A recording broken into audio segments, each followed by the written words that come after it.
Are you still pining for an upgrade to the Sony RX10 IV for birds, wildlife, landscape, macro, and general nature photography? Or maybe you already moved on to the Sony a6700 or one of the other APS-C mirrorless cameras and a big zoom originally made for full frame, and missed both the reach and the carry ease of the RX10 IV. Or maybe you are new to APS-C photography and wondering what one's lens you might buy as a carry-all-day, good-for-whatever-happens lens. What if someone designed a wide-to-tell zoom specifically for APS-C cameras, something with, say, a 24 to 450 millimeter equivalent range, f3.5 to 6.7?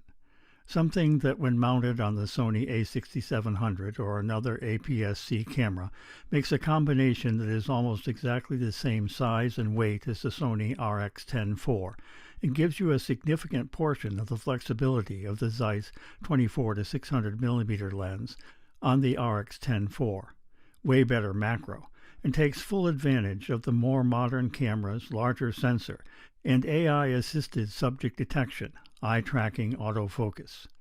What if? Well, of course, a few months ago, Sigma did just that.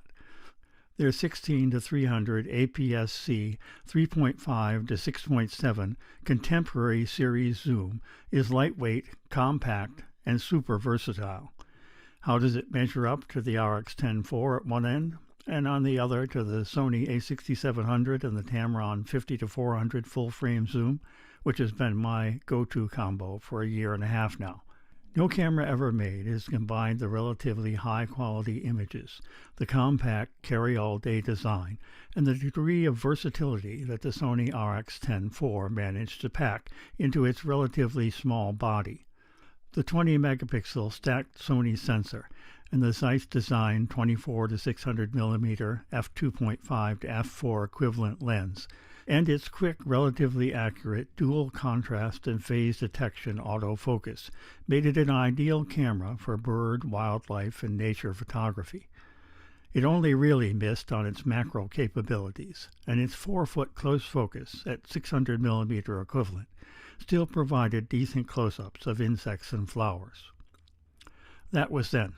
It had a long run, but recent advances in sensor technology, and especially in AI-assisted subject-detecting, eye-tracking autofocus, never made it into the RX line.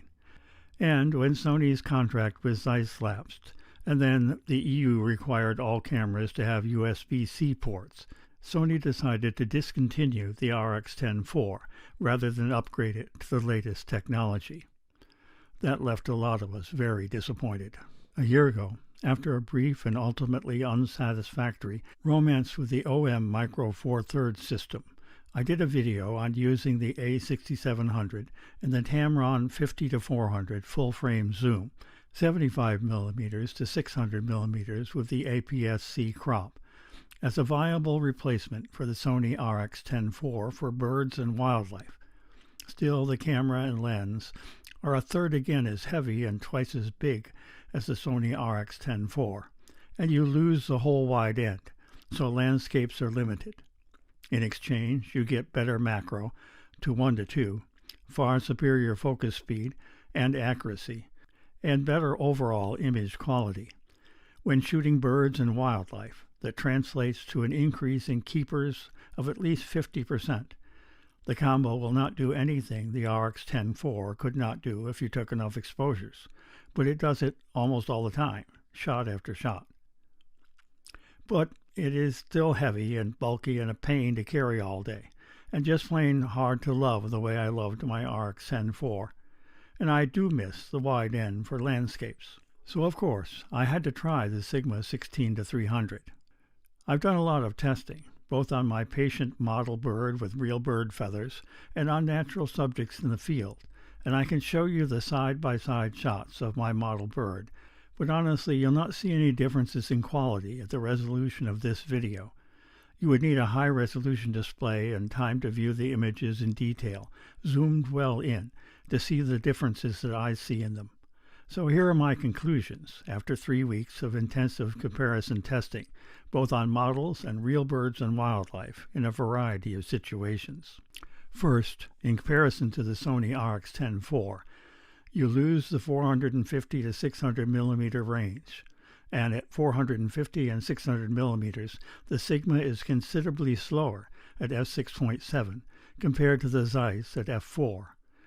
In an ideal situation, when you can fill the frame with the bird or critter at 600 millimeters with the Zeiss, and when the camera nails focus, the Zeiss lens on the Rx10 IV, along with the excellent 20 megapixel 1-inch stacked sensor, still provides one of the sharpest images I've ever seen.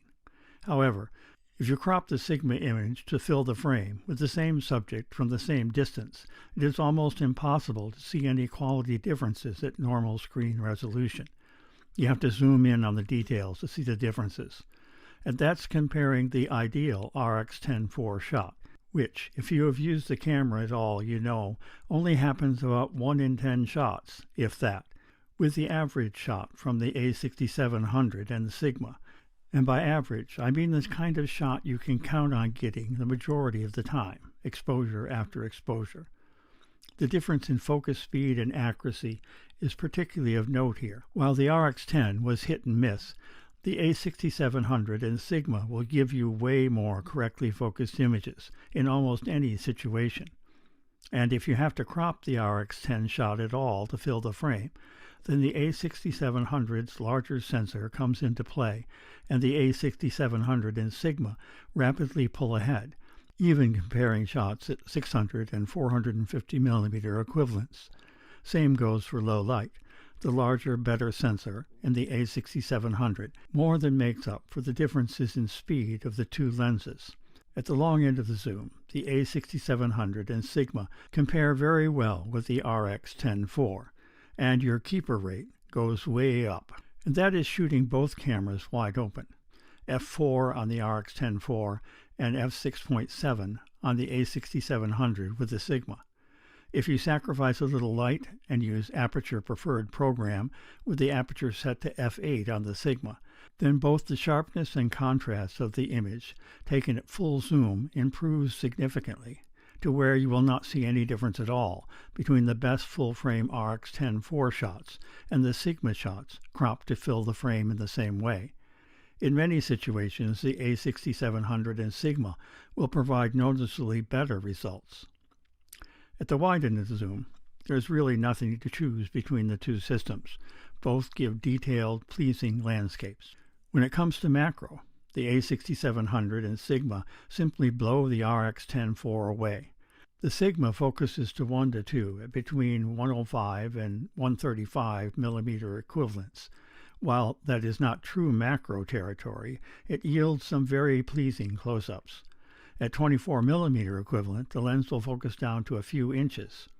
And at 450 millimeter equivalent, the Sigma focuses to under 3.5 feet, which is great for telephoto shots of insects and flowers. The Sigma 16-300 is their contemporary line, so the body is industrial-grade plastic and does not have full weather sealing. The price, however, reflects its position in the Sigma universe, less than $800, so you could pick up a new A6700 and the Sigma lens for around $2,300. I'm seeing used Rx10 IVs in good condition going for that, and up to $1,000 more than that. Then, compared to the A6700 and the full-frame Tamron 50-400 f5.6.3, clearly you regain the 450 to 600 millimeter range with the Tamron, and as you would expect, the difference is visible. It becomes more visible the further the bird or critter is away, and the worse the light, especially as you crop in on the Sigma image to equalize the image scale. However, in exchange, you get a true wide angle for landscapes in a package half the size and over a pound lighter. I cannot emphasize enough how much difference that makes when carrying the two systems. The A6700 and Sigma are truly a carry-all-day and not-notice system, while the A6700 and Tamron are always a chore to carry, requiring much more willpower to pick up and put on and carry on.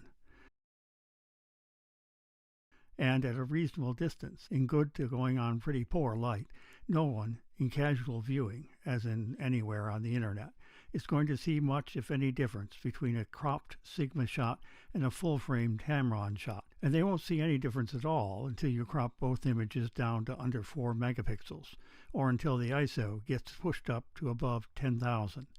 And if you have enough light to use the Sigma at f8, any difference in resolution and contrast that the two lenses had at full aperture goes away entirely. So if you're trying to decide between the Sigma 16-300 and the Tamron 50-400 to go with your A6700 or another APS-C camera, I can only tell you that if you value every bit of image quality and detail you can get out of the camera, in most situations, then the Tamron wins, but only at greater distances and in the worst lighting. If you value ease of use, as in easy to carry and hold, versatility, and just the plain old fun factor, then I would definitely go for the Sigma and not look back. I would probably switch to aperture preferred for my birds and wildlife modification when using the long end of the zoom, and shoot at f8.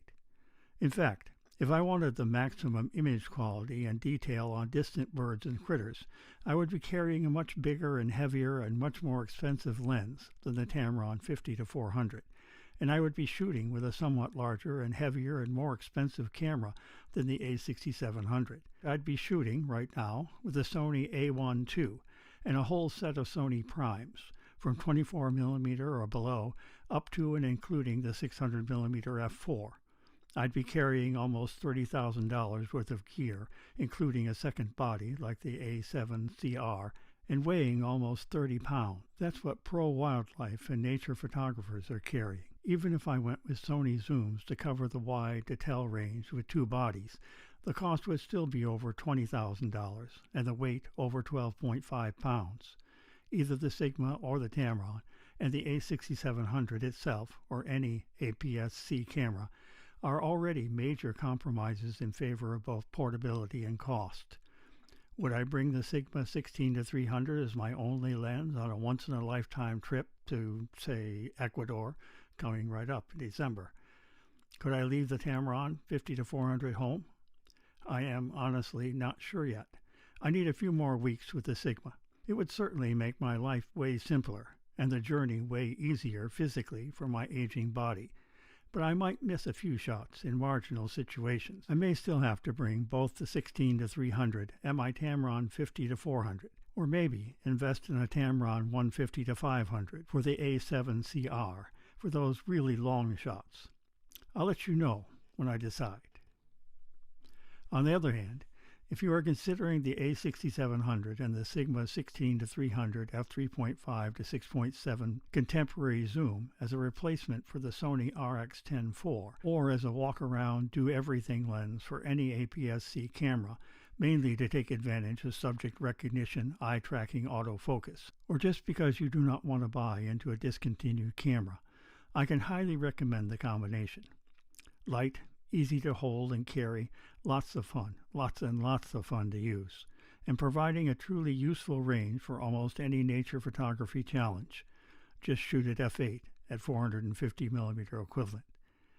I could easily get to love the A6700 and the Sigma 16-300, maybe more than my RX10 IV, and that's saying quite a bit.